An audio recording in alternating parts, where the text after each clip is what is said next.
Saqqara es la primera manifestación de los avanzados conocimientos en todos los campos de los sacerdotes de la Escuela de Misterios de El Ojo de Horus, cuyas ruinas llegan hasta nuestro tiempo.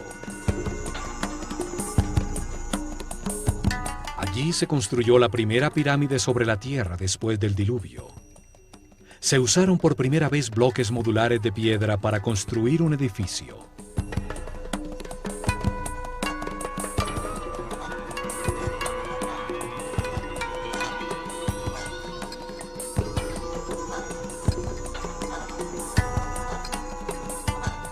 Se tallaron hieroglifos en los muros con los primeros textos religiosos de la historia.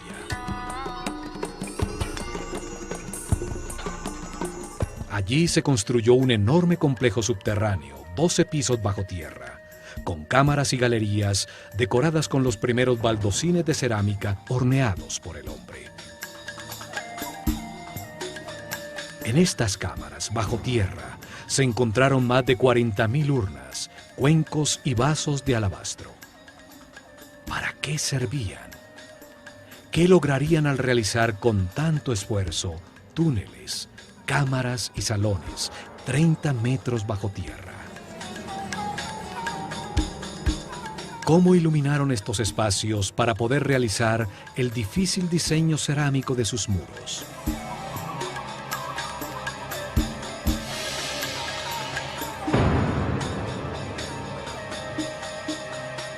¿Por qué las construcciones a ras de tierra son volúmenes macizos de piedra sin ninguna utilidad aparente?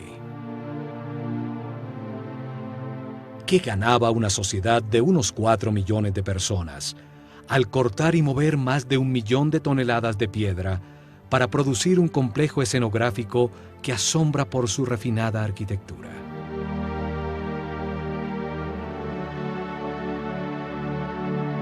¿Para qué producir un trabajo tan elaborado de tallas en piedra, columnas, bajorrelieves y refinadísimos detalles arquitectónicos para adornar una fachada que no tiene nada en su interior?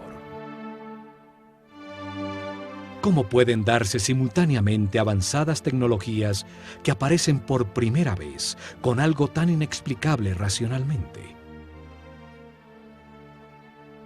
Saqqara es uno de los misterios más grandes de Egipto. Su historia nos revela las más increíbles respuestas. Comenzando por el genio multifacético, el fabuloso personaje que la diseñó y dirigió su construcción. El arquitecto Imhotep, cuyo nombre significa el sabio que viene en paz. Sumo sacerdote de la Escuela de Misterios de El Ojo de Horus, tiene uno de los lugares destacados en la historia del hombre. Primer ministro, gran visir y canciller del faraón Djoser, que reina en la tercera dinastía, alrededor del año 2800 a.C.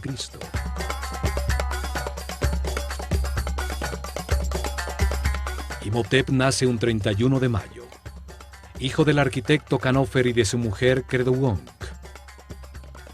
Unas pocas estatuillas lo muestran como un ser sencillo, vestido con la sobriedad de un monje. Padre de la arquitectura, pasa de la madera y el barro cocido a los bloques modulares de piedra. Diseña las primeras columnas talladas con flores de loto en el capitel, los más refinados detalles arquitectónicos. La armonía de Saqqara resalta su maestría. Fue el primer filósofo de la historia del hombre. Se dedicó a pensar y a analizar conceptos fundamentales como espacio, tiempo, volumen, la naturaleza de la enfermedad, la existencia de Dios y de la inmortalidad. Expresa la base conceptual de la civilización egipcia, como el movimiento de la conciencia hacia Ma'at, hacia lo justo, lo recto, lo armónico y lo equilibrado. Platón nos dice que la historia que le contaron a Solón los sacerdotes egipcios sobre la Atlántida se remonta a Imhotep.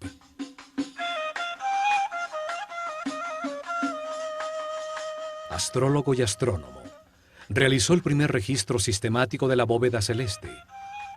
Deja los primeros mapas de las constelaciones. Demuestra su conocimiento de la precesión de los equinoccios al usar los cambios de era para determinar las etapas de revelación en el desarrollo espiritual de la civilización egipcia. Pero fueron las grandes dotes de Imhotep como médico las que lo convirtieron en un semidios. Solo 50 años después de su muerte, el faraón Miquerinos le dedicó un templo que fue sitio de peregrinación y curaciones milagrosas.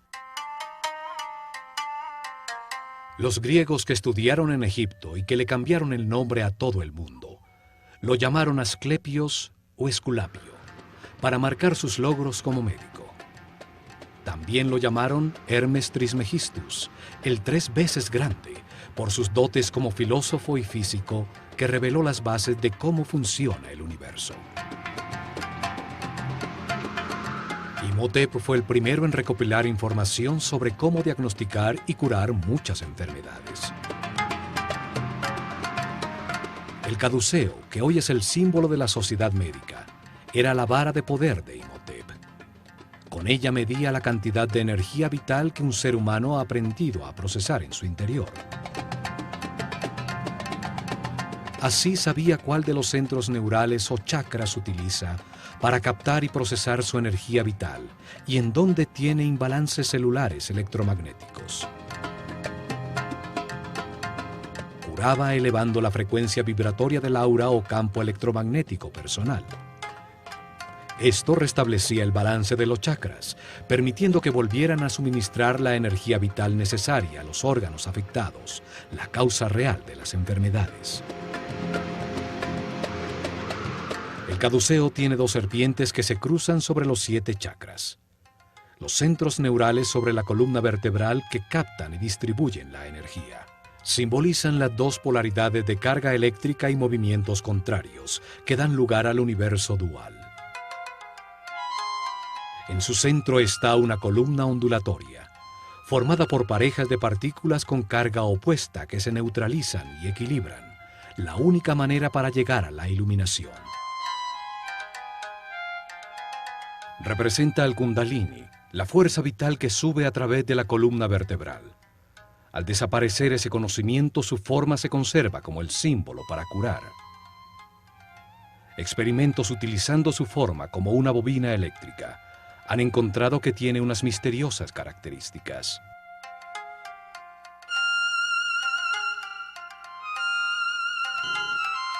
Al aplicarle corriente no se detecta ningún campo de fuerza, a pesar de comprobarse sus efectos, pues resuena en todas las frecuencias y longitudes de onda. Se pudo utilizar como emisor y receptor de señales radioeléctricas al alinear sus ejes de hierro, como si emitiera señales de láser. El papiro médico Ebers muestra la manera como Imhotep mezclaba la magia con la medicina. Sus fórmulas y remedios para sanar están llenos de rezos y encantamientos, pues consideraba que la medicina no curaría si no se le había dado poder con la energía de la palabra. Sus escritos y enseñanzas pasaron secretamente de generación en generación durante milenios. Son la base de los conocimientos gnósticos, templarios, illuminatis, rosacruces y masones. Los griegos los llamaron los principios herméticos. Imhotep los dejó para la posteridad en varios papiros y tabletas. Uno de ellos, el Kybalión, habla de los 7 principios fundamentales del universo.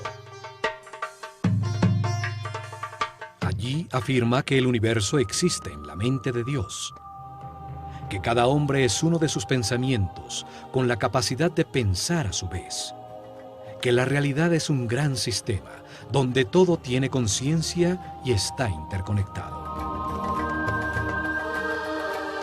Imhotep fue un maestro del conocimiento. Enseñó la escritura hieroglífica y a tallarla en losas de piedra, produciendo los primeros textos religiosos de la historia. Por esto es asociado con Tot, el néter o principio divino, simbolizado por una figura humana con cabeza de ibis, que representa al verbo divino, al creador de la palabra.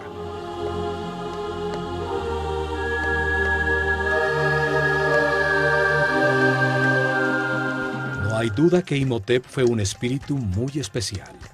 El paso del tiempo lo convierte en un mito, asociado a la divinidad con distintos nombres: Tot, Mercurio, Quetzalcoatl, Esculapio, Hermes Trismegistus, el 3 veces grande.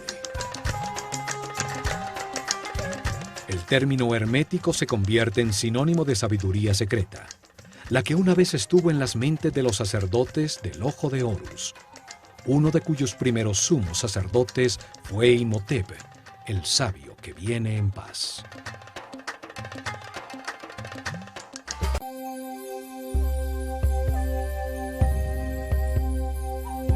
Fue Imhotep el que decidió dónde se construiría Saqqara para sus misteriosos propósitos.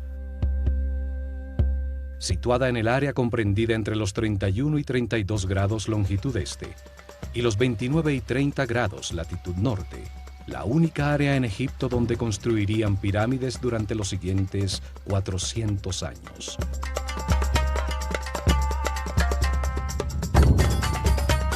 En una zona desértica a 14 kilómetros al sur del Cairo, al lado de Memphis, la desaparecida capital de Egipto.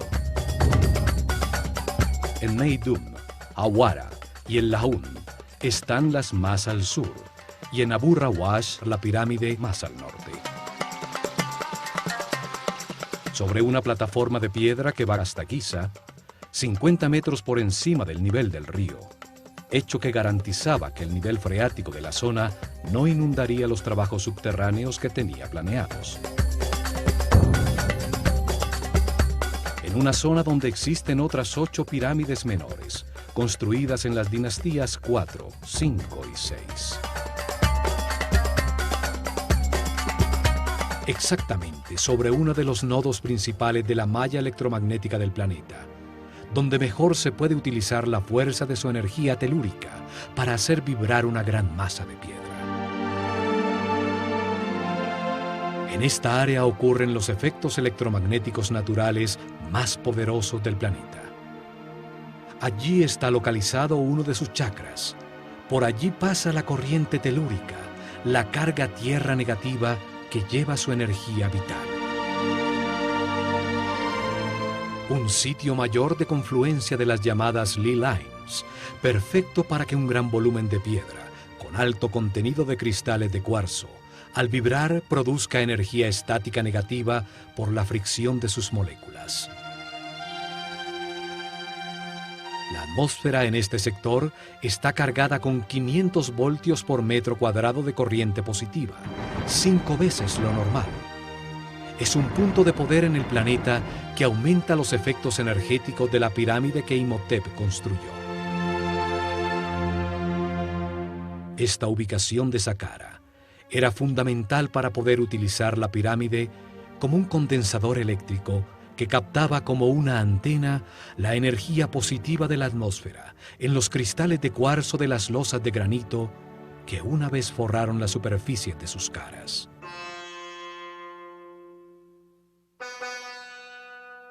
Saqqara significa el que abre y guía el camino. Su símbolo es el chacal que guía a los perdidos en el desierto hasta llevarlos a tierra cultivada, al sitio del hombre civilizado.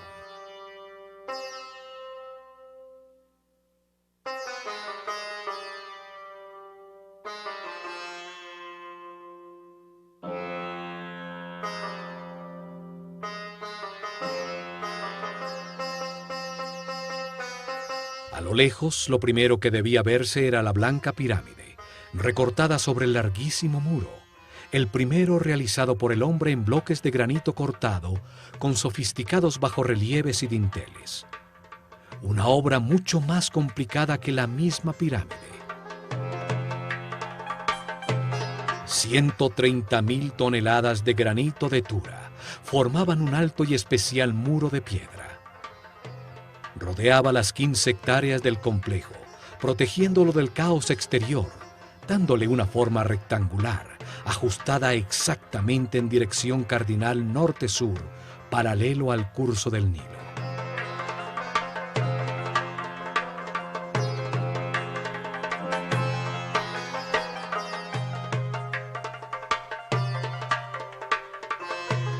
El muro tenía 10 metros de alto, aproximadamente 4 pisos de un edificio actual. 550 metros, 5 cuadras y media en línea recta de norte a sur, y la mitad exacta de esta distancia, 275 metros de ancho de este a oeste. El muro es el primer componente de la máquina cuántica diseñada por Imhotep en Saqqara. Todo el complejo era como un gran circuito electrónico, solo que en piedra y a una escala enorme. El muro actuaba como un cordón electromagnético que aislaba todo el complejo, cerrando y protegiendo el circuito. Para realizar su cometido no necesita de cables eléctricos, solo que las moléculas del material que le da forma tengan un alto contenido de cristales de cuarzo. El granito de Tura, un sitio muy cercano a Saqqara, tiene un gran contenido de cuarzo. El cuarzo organiza sus moléculas en tetraedros, una de las 5 formas básicas que organizan la materia, llamados sólidos platónicos. Al vibrar con el planeta, las caras de los tetraedros se friccionan entre sí, produciendo una carga eléctrica. Los 85.000 metros cúbicos del muro de granito contenían una enorme cantidad de cristales de cuarzo que generaban un poderoso campo de fuerza, una onda radioeléctrica constante. El muro es parte integral de un complejo captador de energía electromagnética cuyo corazón estaba en la pirámide escalonada que con sus 66 metros de altura dominaba el complejo.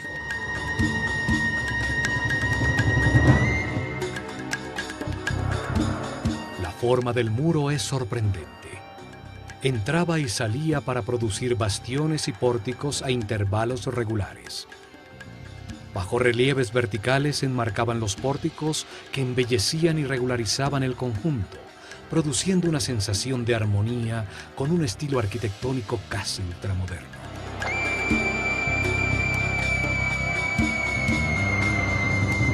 Desde las almenas de su parte superior, a las que se accedía a través de escaleras colocadas a intervalos regulares, se divisaba el paisaje de kilómetros a la redonda y la imponencia de la pirámide escalonada.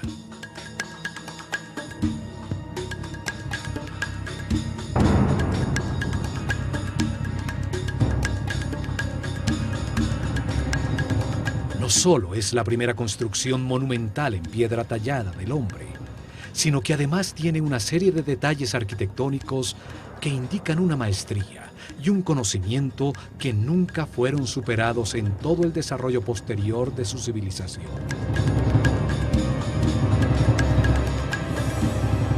Quince pórticos iguales mimetizaban el único con una puerta verdadera, ubicado en la esquina sureste del enorme rectángulo. Enmarca un estrecho corredor de acceso que solo permite entrar uno por uno a los visitantes de Saqqara.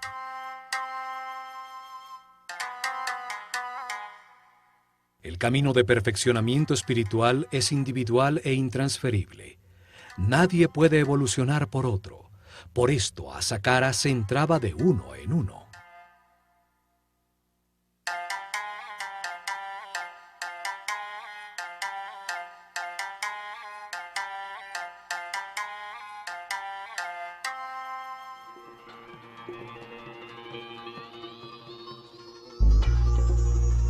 Un muro tan alto, con 14 pórticos falsos y uno solo verdadero, una entrada tan estrecha, pareciera haber sido diseñado con propósitos de defensa. Sin embargo, Saqqara nunca tuvo una puerta en su única entrada. La tecnología aplicada restringía el acceso a los seres con mentes primarias, con un aura o campo eléctrico personal cargado negativamente. Desde el largo corredor bajo el muro y a lo largo de toda la galería de las 48 columnas, existía un poderoso campo de fuerza que amplificaba los sentimientos del visitante. Si había odio, miedo o inseguridad en sus corazones, su propia angustia amplificada les impedía el acceso.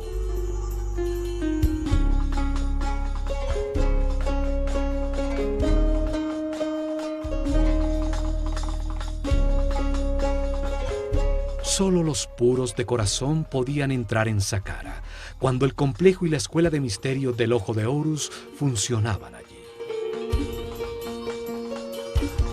La imponente galería tiene 48 columnas.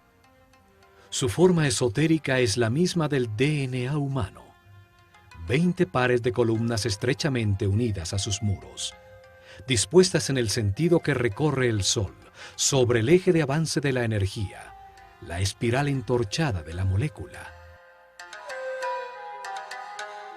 4 pares de columnas en el salón transversal al final de la secuencia simbolizan la capacidad adicional que diferencia al ser humano del animal para almacenar, analizar y procesar la información.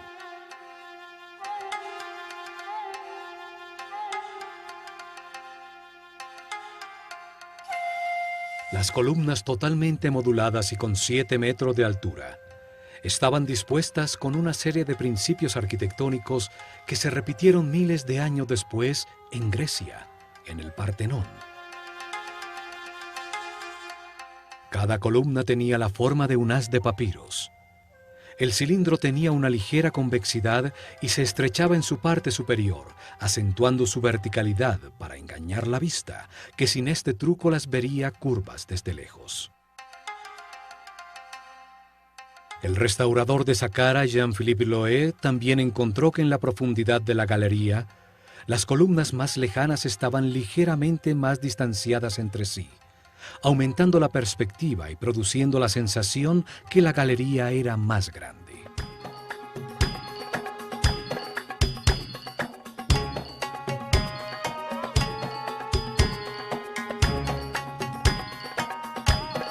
Al atravesar la galería se llega al salón transversal de las 8 columnas, unidas entre sí por módulos de piedra que enmarcan la salida al gran patio de las serpientes, en cuyo lado norte brillaba espléndida la pirámide escalonada.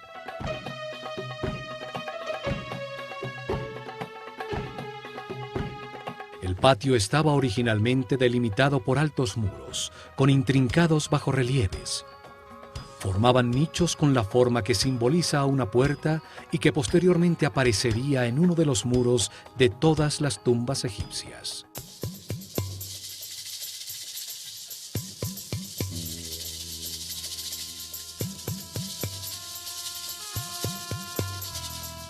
Cada puerta estaba rematada por un friso horizontal, decorado por una cobra.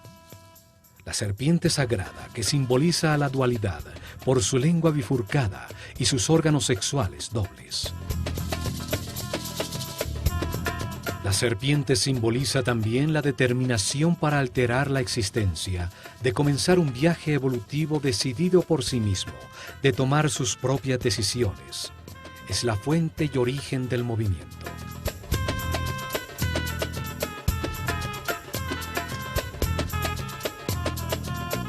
En este patio se realizaron muchas ceremonias, la mayoría con discípulos de la escuela.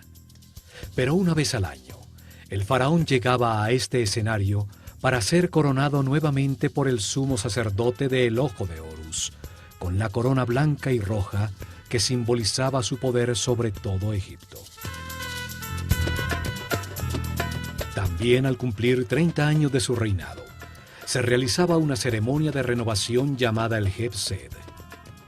En ella, el faraón corría ataviado solamente con las insignias de su poder alrededor del patio de las serpientes para rejuvenecerse conceptualmente y demostrar su fortaleza para gobernar el plano físico. El muro sur del patio formaba la fachada de la llamada Tumba Sur, una capilla falsa, hecha de piedra maciza con techo abovedado, cuya verdadera función era disimular uno de los 2 accesos al complejo subterráneo. La capilla tiene un pequeño espacio en su interior, a donde llegaba un pozo vertical que permitía acceder al sistema subterráneo, lejos del acceso que llega a la pirámide. Esta profunda excavación descubre la escalera original de acceso al complejo subterráneo. Los 2 pozos verticales de acceso, el de la pirámide y el de la capilla sur, fueron encontrados sellados con tapones circulares de granito que pesaban más de 10 toneladas. La capilla en la superficie era solo una fachada falsa para este acceso. La verdadera vida de Saqqara estaba bajo tierra. Desde este acceso en la tumba sur, se llega a cámaras y galerías subterráneas, y sale un túnel que termina exactamente bajo la galería y póstile de acceso.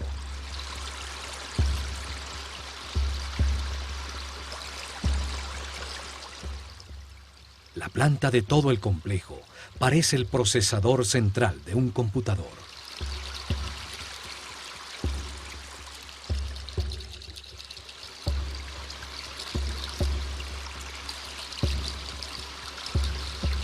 Saqqara fue el primer experimento con la forma piramidal para aplicar y perfeccionar una tecnología cuántica, cuyo objetivo era acelerar el perfeccionamiento espiritual de los discípulos de la Escuela de Misterios del Ojo de Horus.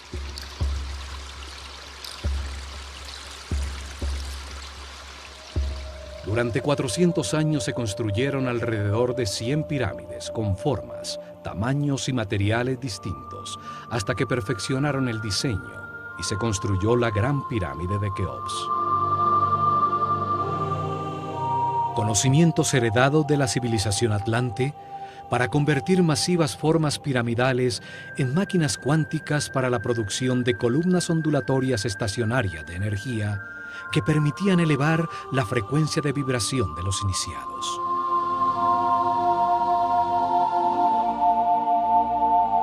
Esto aumentaba la energía vital, amplificaba el poder mental y despertaba nuevos sentidos como la telepatía y la sensibilidad para percibir el aura de las otras personas.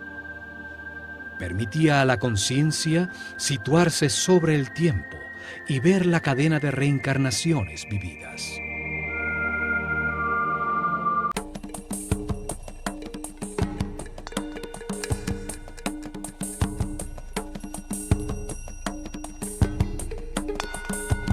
En el lado por donde sale el sol, en el patio de las serpientes, aún permanecen erguidas 3 columnas que formaban el centro del llamado Templo Real del Heb-Sed, un pabellón utilizado por el faraón y los sacerdotes del Ojo de Horus durante las celebraciones.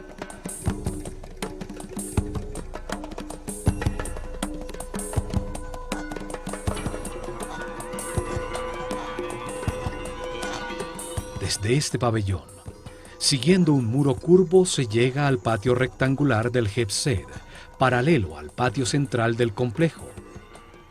Sus lados estaban delimitados por 2 series paralelas de capillas falsas. Son realmente una fachada elaborada sobre un bloque de piedra maciza. Cada serie tenía 13 extrañas y misteriosas capillas de piedra maciza. Sus muros no producen ningún espacio útil en su interior. Son solo una fachada escenográfica, elaboradísima, con refinados detalles arquitectónicos. Su forma disfrazaba el verdadero propósito de todo el complejo y el intrincado diseño de cámaras, túneles y galerías subterráneas diseñadas como un enorme circuito electrónico para producir un vórtice electromagnético. Frente a cada capilla falsa, a través de un estrecho y tortuoso pasaje, se llegaba a un pequeño santuario exterior, donde estarían las representaciones simbólicas de las fuerzas tutelares de Egipto, la Eneada divina.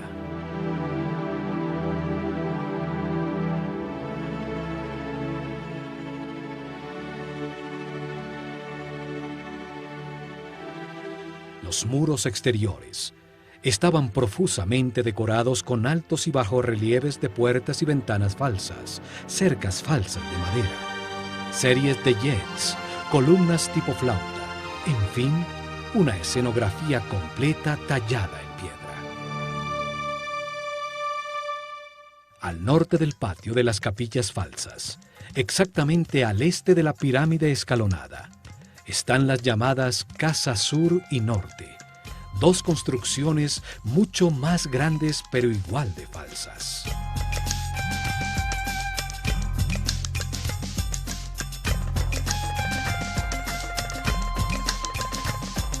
La fachada de la casa sur tiene columnas cilíndricas con capiteles con forma de flor de loto, símbolo del Alto Egipto.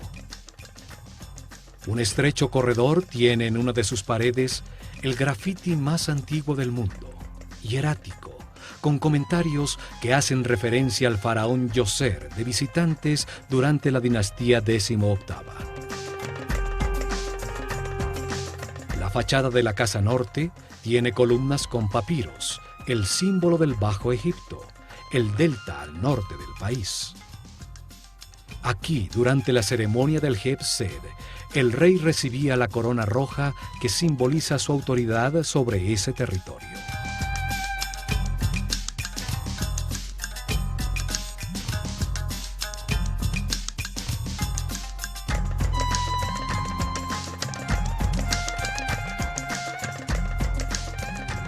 Entre la casa norte y el llamado templo funerario de Djoser se encontró el llamado Serdab, una pequeña capilla con dos orificios en uno de sus muros. A través de ellos atisbaba hacia el patio exterior una estatua sentada del faraón Djoser, recibiendo la brisa vigorizante del viento norte.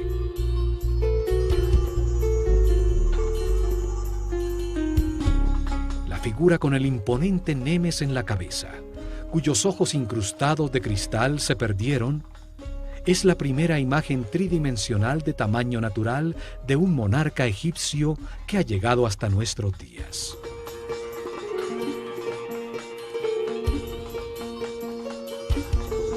Observa desde hace milenios el estupor que causa a todos los visitantes de Saqqara las construcciones falsas contenidas en sus muros.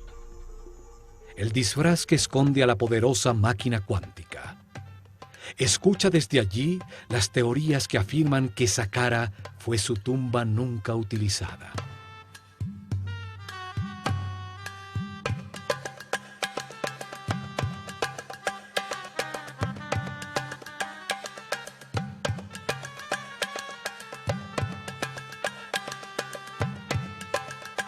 A su lado se encuentran las ruinas del templo adosado a la pirámide, con su único acceso hacia el este, que a través de intrincados laberintos de estrechísimos corredores conducía a dos patios abiertos, uno de los cuales escondía la puerta a la verdadera Saqqara en las profundidades de la tierra.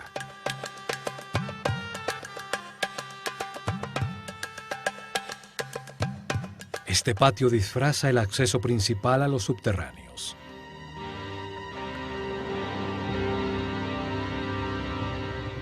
Este esquema de un templo adosado se repite en las pirámides que se construyeron en los siguientes años.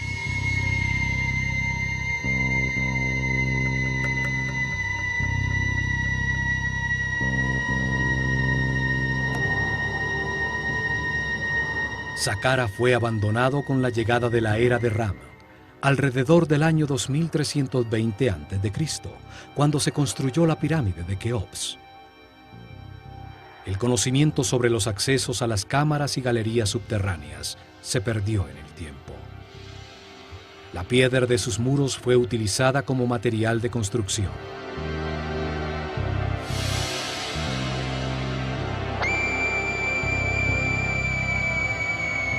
Muchos nobles de períodos posteriores construyeron sus tumbas en este lugar sagrado. Hoy se cree que fue un cementerio y que el complejo original es la tumba del faraón Djoser. En la dinastía XXVI, en la decadencia de la civilización egipcia, ya nadie sabía que el templo adosado escondía la entrada a su cámara principal. Por orden del faraón cavaron un largo túnel desde la cara sur bajo la pirámide, creyendo que allí estaba la entrada.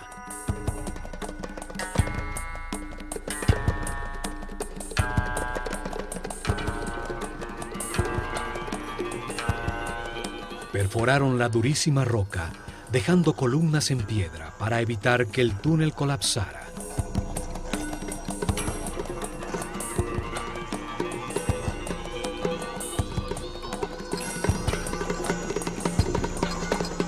Hasta que llegaron a la cámara central, un espacio vacío de 12 pisos de profundidad, un pozo vertical con la forma de un obelisco virtual en el corazón de la pirámide.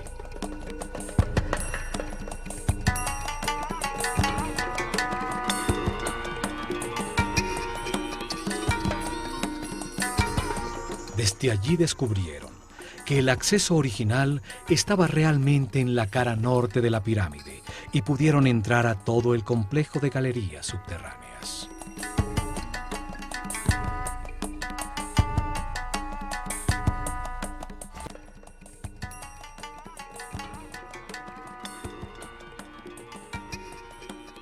La construcción de Saqqara se realizó en 3 etapas, planeadas desde el comienzo por Imhotep. Las etapas permitían que el complejo fuera creciendo y que la pirámide se expandiera como el cuerpo de un ser humano. La primera etapa comienza con la construcción de la columna vertebral del complejo, la excavación del pozo vertical de la pirámide que baja hasta una profundidad de 30 metros, 12 pisos de profundidad, que equivalen al 50% de la altura total de la pirámide terminada.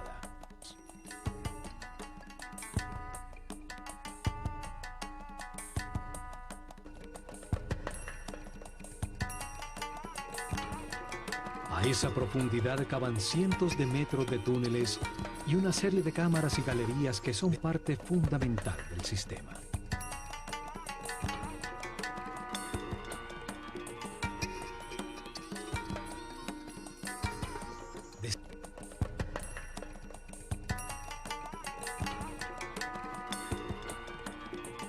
En la segunda etapa, construyeron sobre el complejo subterráneo una pequeña pirámide escalonada. Su volumen y peso era un 50% exacto de la pirámide proyectada. Empleaba solo la mitad de los recursos y del esfuerzo total. Además, se lograba utilizar temporalmente la instalación en su propia construcción. La carga eléctrica generada por la pirámide pequeña era utilizada para producir avenidas electromagnéticas que facilitaban el desplazamiento de todo el material necesario para construir totalmente el complejo.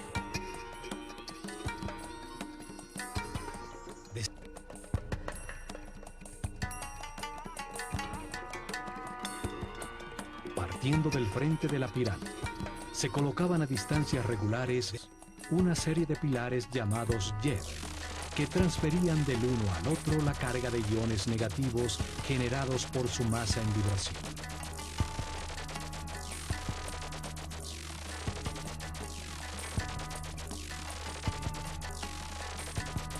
Cada pilar tenía 2 bobinas verticalmente dispuestas de alambre de oro enrollado sobre madera, la primaria en la parte inferior, la secundaria en la parte superior. El pilar era colocado sobre una cavidad llena de fibra mojada en agua salada, que producía un excelente contacto tierra. Se requería que un sacerdote de alto nivel de conciencia y vibración controlara con la energía taquiónica de su mente la transferencia del flujo de iones al primer pilar frente a la pirámide. Desde allí la carga eléctrica fluía de manera regular de pilar en pilar, generando una avenida electromagnética, hasta llegar a Tura, a corta distancia de Saqqara, frente al Nilo, en el rango de poder de la pequeña pirámide, donde se encontraban las canteras de granito de cuarzo. Las losas cortadas de granito eran colocadas frente al último Yed, donde eran golpeadas por la vara del sacerdote, induciéndoles a sus moléculas de cuarzo la misma carga negativa de la avenida. Las 2 cargas iguales se repelen y el bloque levitaba.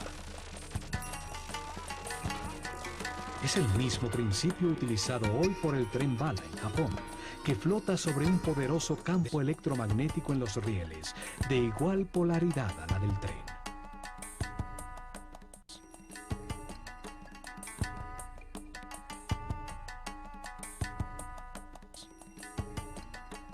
Así, con la primera línea de transporte electromagnético, pudieron mover fácilmente toda la piedra que necesitaban en la tercera etapa.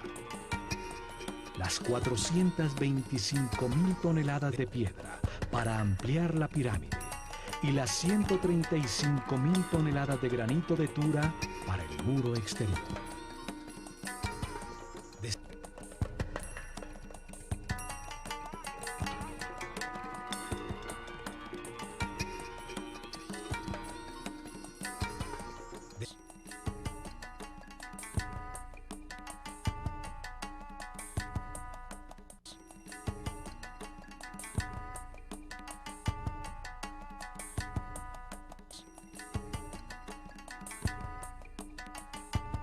Las etapas permitían utilizar parcialmente la potencia generada y aumentarla en un 50% cuando la pirámide grande estuviera construida. La potencia total garantizaría una avenida electromagnética que llegaría hasta Maidu, el llamado punto medio entre Saqqara y las canteras de granito rojo en el Alto Egipto.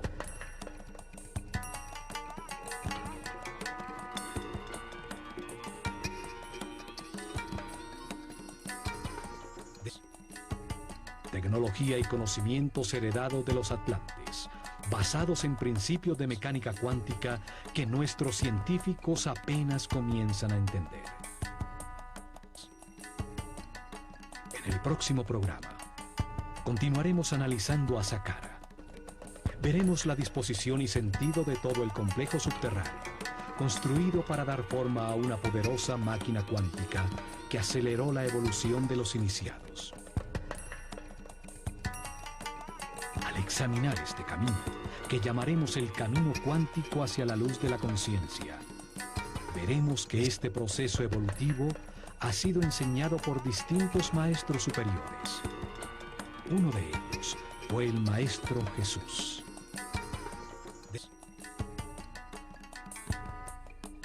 Él dijo que si seguíamos el camino de la luz y de la vibración en amor, realizaríamos cosas aún más grandes.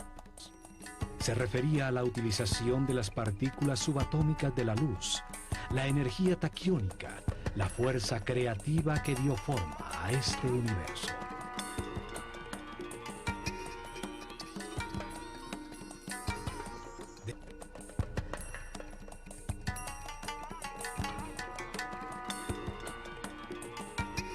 Miles de años antes de la llegada de Jesús, los sabios sacerdotes del Ojo de Horus utilizaron este mismo tipo de conocimientos para acelerar la evolución de sus discípulos en Saqqara.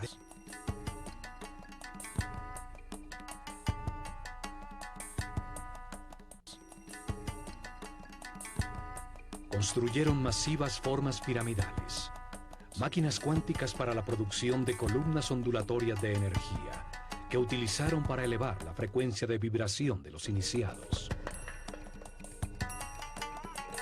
Dieron forma a un centro de comunicación con las dimensiones superiores, que permitió a los discípulos más avanzados verificar el camino de la luz, recibir información de seres más evolucionados, de maestros superiores.